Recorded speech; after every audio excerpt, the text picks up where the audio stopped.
Alright guys, welcome back to VALORANT News. Big drama going down last night. Loads of applications coming in for Pro City. Tarik pretty much shutting them all down in pretty controversial fashion. But also, what is going on at G2 Esports? They play 100 Thieves in just a couple of days, and they've implied on their social media that Babybay will still be part of their lineup. He's done a great job recently for sure, but many expected Leaf would be back for the playoffs going into the World Championship. As it stands, it is not so clear that is going to be happening. Very much enjoy your thoughts in the comments. Hit the like button if you enjoy. Subscribe if you're new as always. I greatly appreciate it. Let us dive right into the Challengers Stage 3 last night. So we had pretty interesting games, right, with Envy. They didn't exactly dominate the closeout of their Swiss stage. They lost to Q, but they lost to QOR. They eventually got through against Winthrop to make it into the playoffs. And unfortunately for TSM, who actually did really well in their run to the playoffs, they had to play Envy in the first round and got pretty much smoked by Kane Zera and Ion. You know, it is what it is.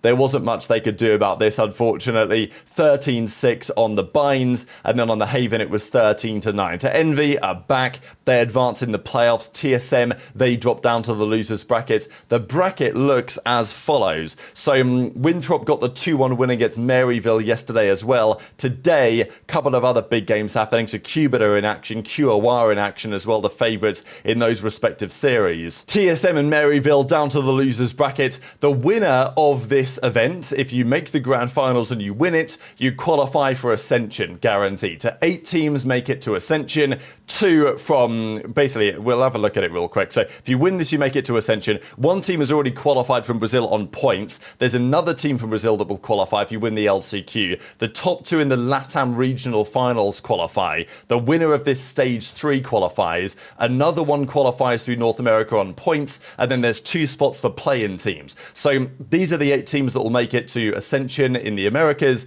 And if you win this playoffs right here, if you make the grand finals and win it, Envy presumably will be the favourites to do so, certainly after beating TSM yesterday. But, you know, if Cubit beat Envy the other day, maybe they could make some noise happen. Whoever wins anyway, they will guarantee their spot at Ascension. It's likely that some of the other top teams here will still be making it through to give themselves a chance of qualifying for the Pro League. But that's how things look right now over in the Tier 2 side. Now, speaking of game changers, there was an interesting development last night. So we saw that 100 Thieves, they brought in this new game changers team. They lost to Shopify Rebellion the other day, and it was reasonably competitive, but SRG got over the line. And as Lydia says, we learned a lot. We're going to bounce back. See you next week. Then yesterday, kind of out of nowhere, Calypso, who you guys might recognize, you know, here he is.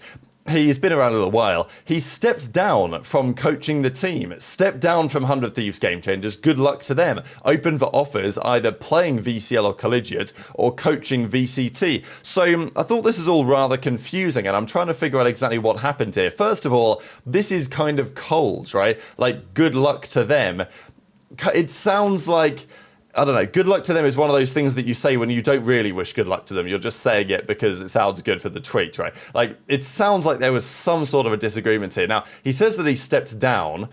You know, was he pushed down, or did some sort of disagreement happen? Because that's what it feels like to me, because the timing of this is very abrupt. It's very strange for them to just sign this GC team, Calypso's coaching, and then like a week later he steps down and says good luck to them. Like, that's how I read it anyway. So yeah, I'm kind of fascinated by what happened behind the scenes to lead to this, because there must have been something going on. There must have been some discussion, something happening to get us to this point. And he says that he's open to coaching VCT, but he doesn't say that he's open to coaching another Game Changers team. So, yeah, maybe read into that as you will. And then Lydia says, like, what the flip, guys? What's going on? Assuming, anyway, that this is related to what just happened. Their coach just, you know, quit shop, basically, and locked up the doors and decided that he's not going to come back. So, I don't really know what's happening there, but we'll stay tuned for that going forwards. This is an update as well. Kawazan is going to stay on Loud going forward. His contract end date has been changed from 25 to 26.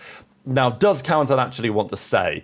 He's a great player. Nobody denies that. And I think this might well be a sensible move from Loud's perspective, just to extend his contract if they're able to do so. I do wonder if Kawazan will feel like he's getting held in contract jail to some degree, but it is what it is. They've extended his contract. Whether, you know, maybe he signed something, or maybe they've just extended it, like used an option basically to extend his contract by another year. Or if he signed a new deal, then I imagine it's on terms that are good for him, that he prefers. But yeah, and maybe Loud are going to form a great team again next season. Maybe Sadak comes back from the Karmine Core experiment, maybe less comes back from the Vitality experiment, and all of a sudden Loud can actually build a team again. Maybe, but also maybe not. Now, this is the Chinese region, and all the playoffs, pretty much apart from the Pacific, are getting back underway in the next couple of days. Starting with China, it's been a while since these first games in China happened, but today we do have everything kicking off again, and as of recording this video, Bilibili Tyloo is well underway. Bilibili have taken the game 1 win. They won the bind 13-7.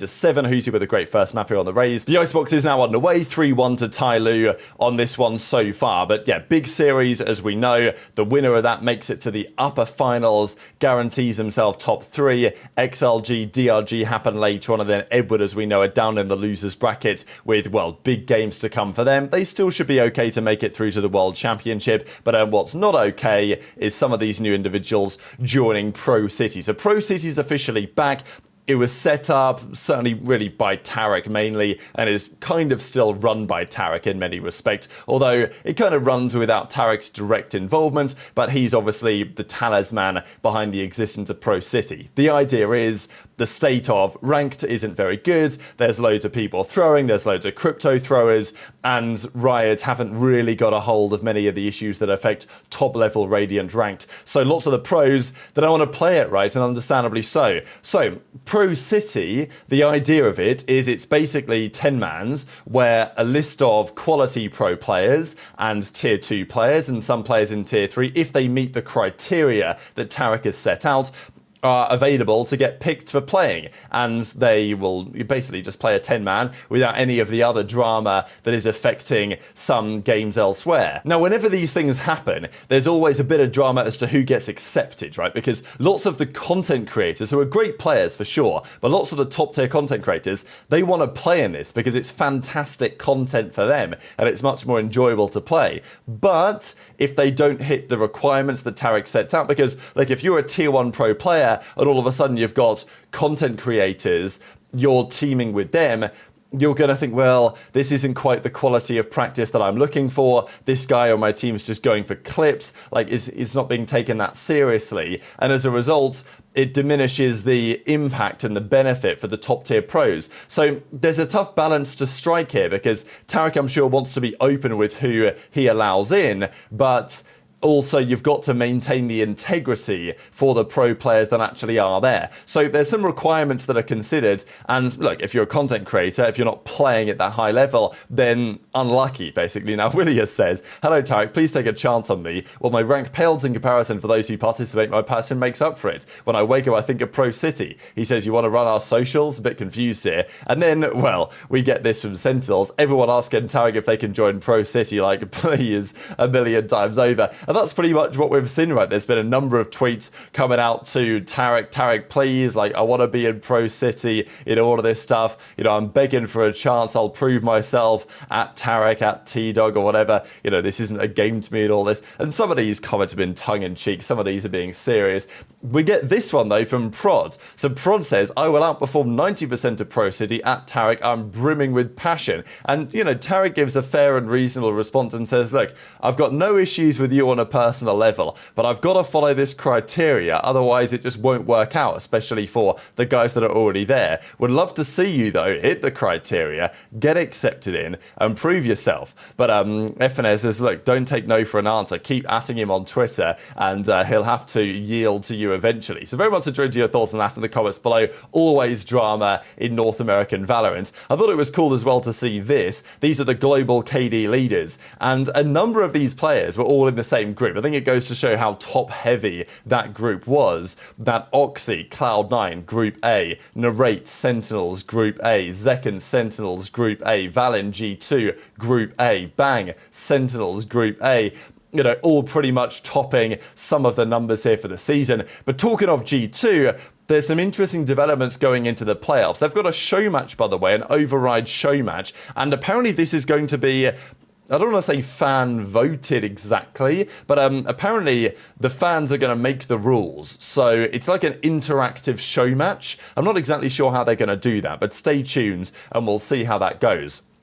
But the matches are coming up in the Americas as well. The playoffs is about to get underway, and there's some big games happening. In the first rounds, we'll have a quick look at it here in the Americas. The first round of the playoffs is G2 versus 100 Thieves. Liv, Cloud9, G2, 100 Thieves. This is the rest of the bracket. So G2, 100 Thieves, big game, right? Especially for 100 Thieves. G2 have already qualified. They'd love to win. But for 100 Thieves, it's very much at this point do or die, all to play for. NRG, we know, are awaiting the winner of that series. That's what NRG say. You know, hurry up, we're waiting. See you soon, G2, right? So they're expecting to play them rather than 100 Thieves.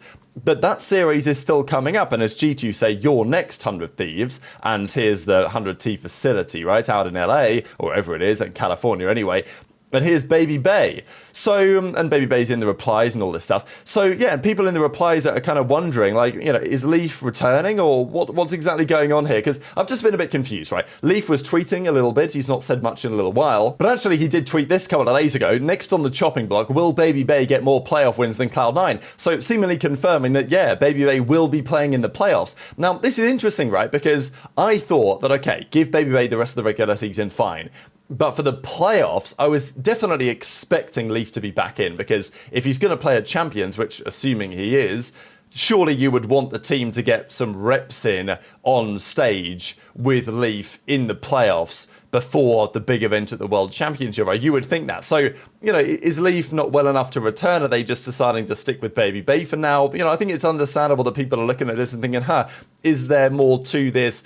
You know, because I thought Leaf would be back in for the playoffs, and it looks like he's not going to be. So why is that? What next? You know, what does it mean for Champions as well? There are some interesting questions right now, but very much interested your thoughts on all of this stuff in the comment section below. Hit the like button if you enjoyed, subscribe if you're new, take care, and I'll see you next time.